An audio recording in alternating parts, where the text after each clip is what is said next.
Kita selalu belajar itu lewat fakta sejarah ya, karena sejarah selalu berulang.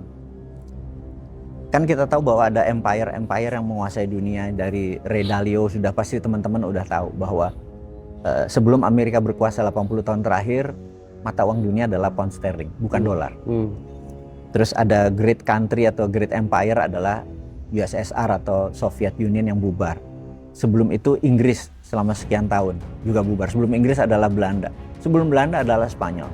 Spanyol menjadi empire dunia karena waktu dulu dia mengendalikan perak. Dia menguasai perak dari Amerika Latin. Gitu. Nah,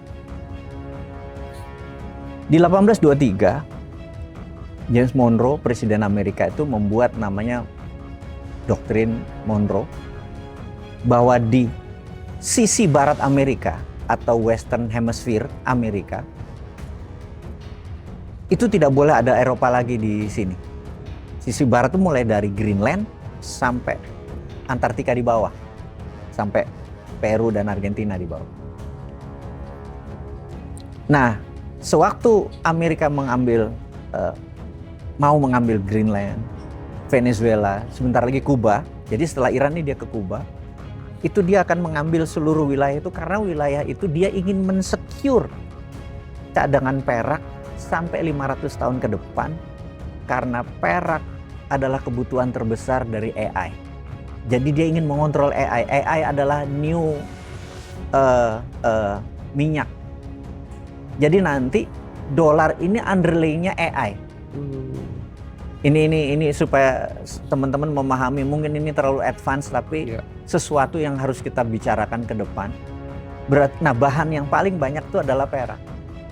Jadi perak kita tahu 2025 naiknya 130%. Emas naiknya cuma 80% gitu. Terus ke depan perak akan lebih naik lagi gitu. Kenapa lebih naik? Karena saya lupa, Tiongkok itu sudah mengharamkan atau melarang transaksi perak. Betul. Di dalam negerinya, jadi semua diatur negara. Jadi semua perak milik negara dan diatur negara, nggak boleh transaksi di luar.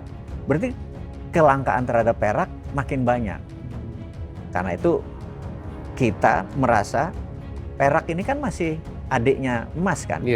Jadi misalnya ini for the sake of discussion aja, bahwa 10 gram perak tuh 1 gram emas misalnya kayak gitu ya, ini for the sake of discussion. Nah, ini karena demand-nya tinggi, perak ini akan jauh lebih cepat. Jadi kalau kita ngumpulin emas perlu 3 juta, 20 juta mungkin nanti untuk ini. Perak aja dikumpulin dulu peraknya, karena kebutuhannya ini selain dia lebih tinggi, nanti sekian gram perak juga bisa ditukar emas gitu ya kalau itu. Jadi nabung di perak jauh lebih gampang gitu. Nah, aku pikir dengan inspirasi seperti begitu, roadmap Dinaran memang dari awal, Dinaran adalah precious metal asset. Jadi memang kita dari awal sudah mendesain Dinaran ini, punya Dinaran emas terhadap rupiah, punya Dinaran perak terhadap rupiah. Sebentar lagi di Mei kita keluarin koper atau tembaga. Semuanya 4 kali, jadi 999 gitu. Terus abis itu mungkin tahun depan kita main di platinum. Jadi precious metal ini akan menjadi andalan kita masing-masing. Anggap diri kita, sahabat-sahabat semua, anggap Anda adalah, kita ada sebuah negara yang namanya Swiss. Swiss itu safe haven atau tempat orang naruh uangnya dari mata uang manapun, dolar, Deutschmark, Swiss franc. Itu punya underlying metal asset, namanya Swiss Bank Metal Asset. Swiss Bank ini mengumpulkan dari zaman dulu platinum, emas. Ini bicara abad 18, abad 19 ngumpulin. Sehingga waktu mereka naruh uangnya di sana ada underlayingnya. Saat ini mereka pengumpul terbesar di dunia banknya. Sehingga menjadi trust, menjadi dipercaya. Nah, kita juga sama.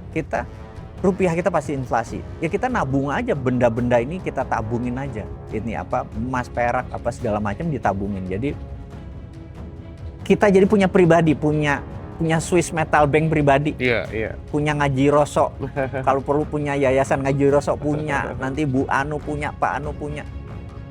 Memang kita harus di-encourage.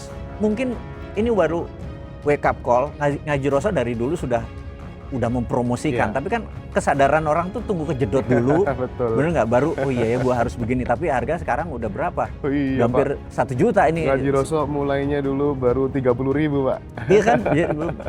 Kalau 10 gram 300.000. Iya kan? Makanya. Kan udah naik sekian persen ya, tapi nggak apa-apa lah. Apakah ini tertinggi? Enggak ada ujungnya. Sky is the limit. Limitnya langit gitu. Jadi ini opportunity ya untuk kita sebagian portfolio kita disimpan di silver.